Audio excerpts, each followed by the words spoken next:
My name is Roberta, and for as long as I can remember, I've worked at my parents' tableware store. We sell everything from fancy dinner plates to the kind of mugs you use for your morning coffee. It's a family business through and through. The day everything started to change was just like any other, except for when Mrs. Wilson from the bakery next door stormed into our store. She had this way of busting in like she owned the place. "John," she bellowed, not even a foot into the shop, "I need to speak with you now." Her voice could slice through concrete. I was rearranging some ceramic teapots we just got in, but I paused to watch the scene unfold. Dad wiped his hands on his apron and shot me a look that said, "Here we go again." "Sure thing, Beverly, what's stirring?" Dad always tried to stay cheerful around her, but you could tell he was bracing himself. Mrs. Wilson glanced around, her eyes finally landing on me. "This is family business, Roberta. Mind giving us a minute?" Her tone rubbed me the wrong way, but I shrugged it off and wandered over to the other side of the store, pretending to fix an already perfect display of dinner sets. I wasn't trying to eavesdrop, but their voices carried over the shelves. "I'll cut to the chase, John. My bakery and your store have been neighbors for years. It's time we think bigger. What do you say to merging our businesses?" Her voice was all business, serious. Dad coughed, a little taken aback. "Merge, huh? That's a hefty suggestion, Beverly.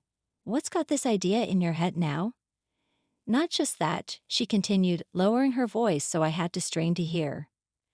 "I think our kids could make this even more beneficial. If Roberta and Lucas were to tie the knot, it would solidify the deal." I almost dropped a teapot. Mary Lucas. The Lucas I knew was her son, sure, but he was 10 years older than me, and we barely exchanged 2 words despite being neighbors. I peeped around the aisle and saw Dad scratching his head, clearly in deep thought. "Lucas is a good lad and Roberta's a bright girl," Dad finally said. "But marriage, they hardly know each other." "They'll get along, trust me. Plus, it makes good business sense, doesn't it?" There was a sharpness in her voice, like she was used to getting her way. Dad nodded slowly. "I'll talk it over with the Mrs. and Roberta, of course." When Mrs. Wilson left, Dad called me over. "Roberta, you heard all that, didn't you?" I nodded, not sure what to make of it. "She wants to merge the store and the bakery, and she wants me to marry Lucas." "Yeah," Dad sighed, rubbing his temples. "What do you think?" I know it's a lot to take in. Marrying for business sounded like something out of an old movie, not something I'd ever imagined for myself. I don't know, Dad. Lucas seems nice, but marry him just like that. You should meet him properly this time, see if you two click. No pressure to decide right now. We'll take this step by step. Lucas and I spent the next few months getting to know each other. I found that he wasn't just well-mannered. He had a genuine side to him that cared about the business as much as his mother did, but in a less overbearing way. Our conversations often drifted from business to personal, which made the whole situation seem less like a contract and more like a potential relationship. The wedding planning, though, that was a whole other beast. Mrs. Wilson, my soon-to-be mother-in-law, took over everything, from the cake from her bakery to the decorations that looked like they belonged in one of her display windows. One afternoon, as we were going over the guest list, she barged into the room with a stack of invitations so thick you'd think we were summoning the whole town. "Roberta, dear, I've added a few names to your guest list. People important to our business. It's crucial they're there," she announced, dropping the stack on the table with a thud that made me jump. I bit my tongue, not wanting to start a fight. Lucas saw this and squeezed my hand under the table. "We'll sort it out, Robbie. It's our day, remember?" The day of the wedding was a blur. I stood at the back of the hall in my dress, feeling more like a prop in Mrs. Wilson's grand business scheme than a bride. My dad came up to me, his smile a little forced. "You look beautiful, Roberta. Ready?" he asked, offering his arm. I nodded, taking a deep breath. "Let's do this."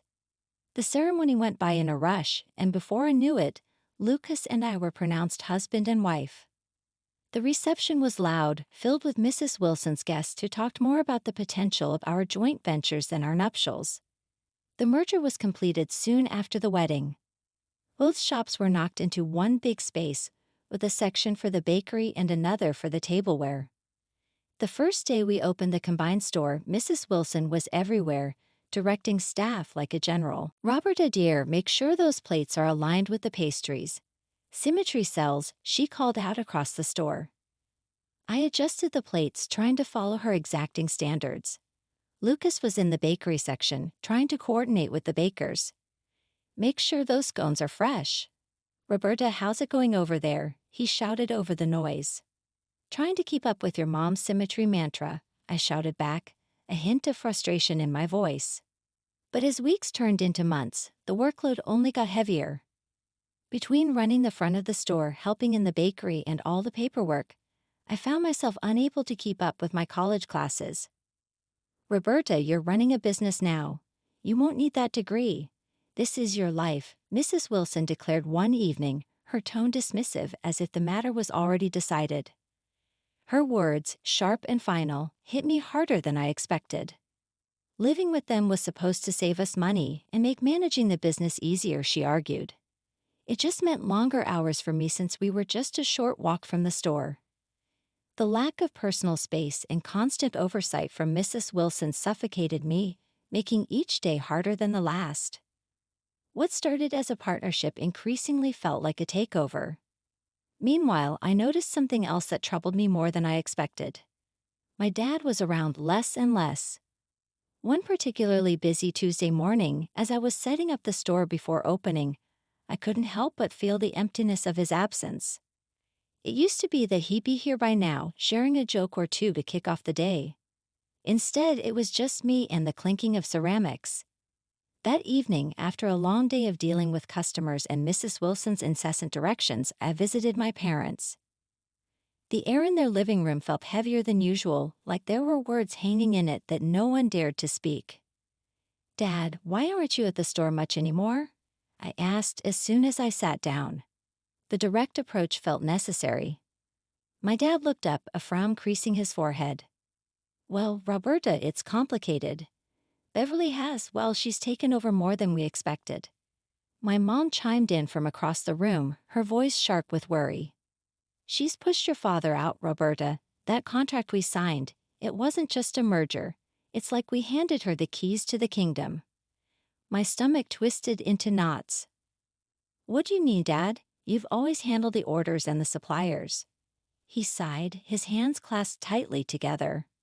Not anymore. Beverly rewrote the job roles. Legally, I'm just a consultant now, barely that. I don't have a say in the business I built.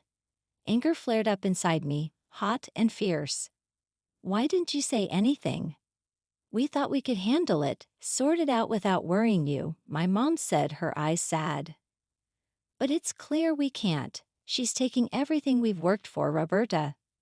The next day, I confronted Mrs. Wilson. It was early, just as the morning light began spilling into the store. She was arranging some pastries, her back to me as I walked in. Mrs. Wilson, we need to talk about my dad, I said, my voice firm, louder than I intended. She turned around, her expression one of mock surprise. Oh, what about him, dear? You know what I'm talking about. You're pushing him out of his own business. Why are you doing this? I demanded. Mrs. Wilson straightened up, wiping her hands on her apron as she faced me.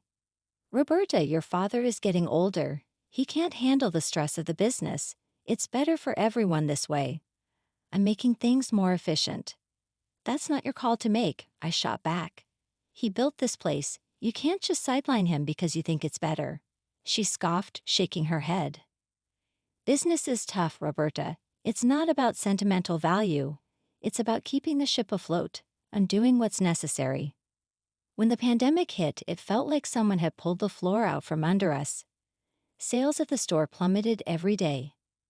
The empty aisles stared back at me, a grim reminder that things were bad and might get worse. It was during one of those quiet, worrying shifts that I decided we couldn't just sit around waiting for normal to return. Lucas, we have to pivot to online. We can set up delivery, maybe start taking individual orders, I said, trying to sound more confident than I felt. Lucas looked skeptical but nodded. It's worth a shot. Let's talk to Mom about it. I knew convincing Mrs. Wilson would be an uphill battle. She had her way set in stone and viewed online sales as a risky venture. True to form, when we brought it up, she dismissed it outright. "We're not some tech startup. We're a brick-and-mortar business. We'll wait this out," she declared, cutting off any further discussion. But I couldn't just stand by and watch everything we built crumble to dust.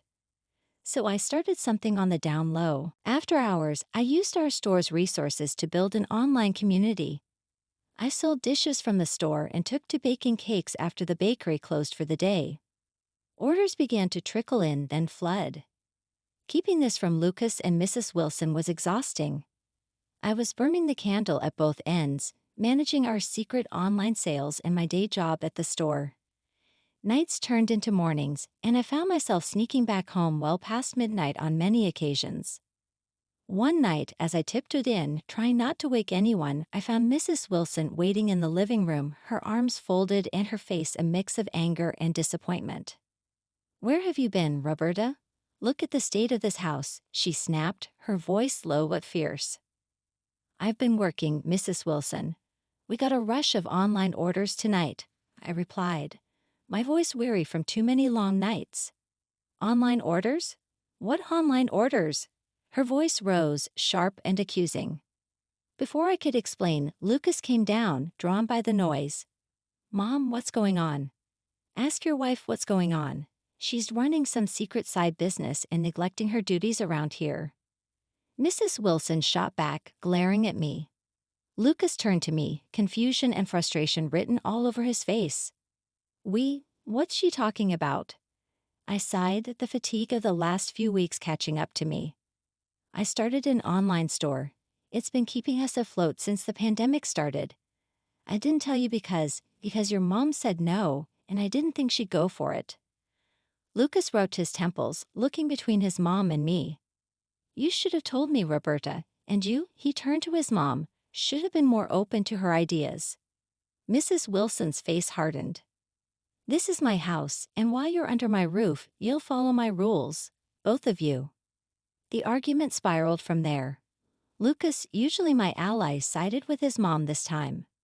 "Roberta, you need to balance your time better, help out more around here." Defeated and heartbroken that Lucas didn't see how hard I was trying to save our business, I cut back on the online orders. I started spending my mornings cleaning the house instead of preparing shipments or baking. My afternoons were spent running the pastry counter, a reminder of what I had to scale back on to keep peace in the house. It was a dreary, rain-soaked afternoon, and I was straightening up the store hall when the door creaked open. A little girl, about 8 years old, stumbled in. Her clothes were drenched, sticking to her skin, and she was crying, her face streaked with tears. I rushed over to her, setting aside the stack of plates I was arranging. "Hey there, what happened? Are you okay?" I asked, trying to sound as gentle as I could. Before she could answer, Mrs. Wilson spotted us from the end of the aisle. She marched over, her lips pressed into a thin line. "What is this, Roberta? We don't have time for this today. She looks like a beggar. Put her out before others see." My stomach twisted at her words. "She's just a child, Mrs. Wilson. She's clearly lost and needs help." Lucas came over, having overheard his mother. His face was unreadable as he glanced at the girl, then back at me. "Roberta, Mom's right. We can't have kids like her running into the store. It's not good for business. Just handle it, okay?" I couldn't believe what I was hearing. "Lucas, she's scared and alone. We can't just throw her back out into the rain." Ignoring them both, I took the girl to a chair and wrapped her in a clean blanket from the back room. I made her a cup of hot chocolate, hoping to calm her down a bit. Mrs. Wilson was fuming. "This is exactly the kind of distraction we don't need, Roberta. You're responsible for any fallout from this." The girl managed to calm down enough to tell me her name was Sophie. She had wandered off from a park nearby and gotten lost. Just as she started to relax, the police arrived. They thanked me for looking after Sophie and told me her parents had been frantically looking for her. Turns out she wasn't far from home after all. After the police and Sophie left, Mrs. Wilson pulled me aside, her face stern and cold. "Because of your little stunt, I'm fining you. You took time away from your work to deal with this situation. You'll wash dishes for the next 2 days to make up for it." Lucas just nodded along with whatever his mom said, not once standing up for me. It stung more than I expected. That night, as I scrubbed pot after pot, my mind raced. I felt more like a servant than a part of the family. Lucas's support had always been my rock, but now he was just another weight dragging me down. Each harsh word from Mrs. Wilson, each nod of agreement from Lucas, was a reminder of how trapped I felt. It was another ordinary morning at the store when this richly dressed man walked in, looking around like he was searching for something special. I greeted him and asked if I could help him find anything. He nodded and explained he was looking for a high-end tea set. I showed him our finest collection, and he seemed impressed, selecting one of our most expensive sets. While I wrapped up his purchase, he browsed our pastry section and picked out an assortment of treats. The whole time he had this kind demeanor about him, making small talk and asking about the store's history. After ringing up his purchases, he thanked me and then paused, his expression turning a bit more serious. "By the way, I'm not sure if you remember, but my daughter was the little girl you helped out last week. The one who got lost in the storm." I was taken aback, not expecting this twist. "Of course I remember. She was such a brave little girl. I'm glad I could help her." He smiled warmly and handed me his business card. "Well, I'm really grateful for what you did. If you ever need anything, advice or help with anything at all, just give me a call," he said. I looked at the card and noticed he was a lawyer, Mr. Hayes. That caught my attention, considering the mess with the store and the merger. Actually, there might be something. Could we maybe talk about a legal matter? It's about the business my father used to own with my mother-in-law. Of course, he replied with an encouraging nod. "Why don't you come by my office next week? We can go over everything in detail." I took him up on his offer, feeling a mix of relief and anxiety. At his office, I handed him the pile of documents my dad had signed years ago, the ones that merged our family store with my mother-in-law's bakery. He went through them carefully, his brow furrowing more with each page. After a long silence, Mr. Hayes looked up. "There are several significant issues here. The contract has multiple violations that are quite concerning. I think we have a strong case if you want to challenge this." He offered to help me pro bono to make things right. I was overwhelmed but grateful. "Thank you. I'd like that. It's just hard, you know. It's my husband's family too." He understood my hesitation. "It's not just about business, it's about your life. You deserve to have control over that, and you're not alone in this fight." I left his office feeling a mix of hope and dread. Could I really go against my husband and his mother? But then, what was the alternative? Living under Mrs. Wilson's thumb? Watching the store my parents built from scratch being mismanaged? I walked into our house that evening, my mind still spinning from my meeting with the lawyer. I wasn't prepared for the scene that greeted me. The place was bustling, filled with guests laughing and talking, glasses clinking. I paused, taking it all in, when my mother-in-law, slightly tipsy, spotted me. "There you are, wandering the streets when you should be here serving your guests," she bellowed across the room. "It's your anniversary, Roberta. Have you no sense of duty?" I froze, my anniversary completely slipping my mind amidst the chaos of recent events. I'm sorry. I forgot," I stammered, feeling every eye in the room turn towards me. My apology did nothing to soothe her. In a fit of anger, she grabbed a nearby pizza box and hurled it at me, the box grazing my shoulder before tumbling to the ground. "Useless, absolutely useless," she shouted, her face red with fury. Before I could recover, Lucas, also showing signs of having had too much to drink, stumbled over to me. "And look at you, not even ready to eat. Wash up for heaven's sake," he slurred, tossing wine from his glass onto my hands and clothes in a mocking gesture. The wine stained my shirt, dripping cold and unwelcome against my skin. Something inside me snapped. The humiliation, the disrespect, the sheer injustice of how they were treating me, it all boiled over. I wiped my hands on my stained shirt and faced the room, my voice steady and loud enough to silence the room. "I've been to a lawyer. I'm getting a divorce, Lucas." The room fell completely silent. Lucas and his mother looked at me as if they had seen a ghost.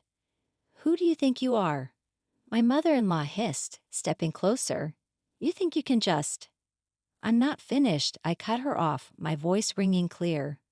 "I'm challenging the merger of the store. There's been fraud, and I've already sent the documents to the authorities and to court." Lucas staggered slightly, his earlier bravado fading.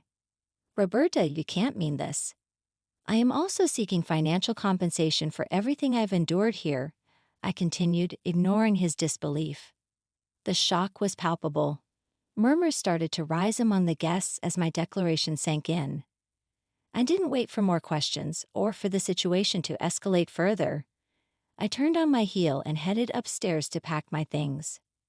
My mother-in-law followed, her tone shifting to desperation. "Roberta, please, let's talk about this. You're overreacting." I stopped, turned, and faced her one last time. Without a word, I handed her the lawyer's business card. "From now on, any communication goes through my lawyer," I said firmly. With that, I went to our room, my hand shaking but my resolve firm. I packed quickly, only essentials, only what I needed to start anew. I finally moved out of my mother-in-law's house and into a small apartment across town. It felt like breathing fresh air for the first time in years. I was on my own now, but I wasn't alone. My dad was with me, and together we were fighting to take back what was rightfully ours. My lawyer, Mr. Hayes, worked tirelessly on our case. He was a bulldog in the courtroom, fighting against the fraudulent merger my mother-in-law had orchestrated years ago. It wasn't long before we received the news we had been hoping for. The court ruled in our favor. They found Mrs. Wilson guilty of fraud and overturned the merger. Additionally, they imposed a hefty fine on her and awarded me financial compensation. The compensation was just enough to buy out her share in the business, a combined bakery and tableware store that my dad and I once ran together. It felt surreal to stand in front of the shop now fully ours again, without the shadow of Mrs. Wilson looming over us. Dad and I spent the next few weeks renovating the store, making it ours again. Every new coat of paint, every display rearranged, felt like reclaiming a piece of my soul that I had lost. Mrs. Wilson and Lucas were forced to find other jobs. The court costs and the fine took everything they had saved. I heard rumors about their struggles, but I kept my distance. Lucas tried to reach out once or twice, but I didn't respond. That part of my life was closed. I was focused on the future now. With the store back under our control, I resumed my college studies. I enrolled in night classes, determined to finish my degree. Sitting in a classroom again, I felt hope, a stark contrast to the despair I had felt under Mrs. Wilson's roof. One evening after closing the shop, my dad and I sat at one of the tables sharing a pot of coffee. "You know, Roberta, starting over like this, it's more than I could have asked for," Dad said, looking around the shop fondly. "I feel the same, Dad. It's like I finally woke up from a long bad dream." "We have a second chance here, and I'm not going to waste it," I replied, feeling a strength in my words that I hadn't felt in years. We talked about plans for the future, new products we could introduce, holiday sales to prepare for, and community events we could sponsor. It was exciting, invigorating, and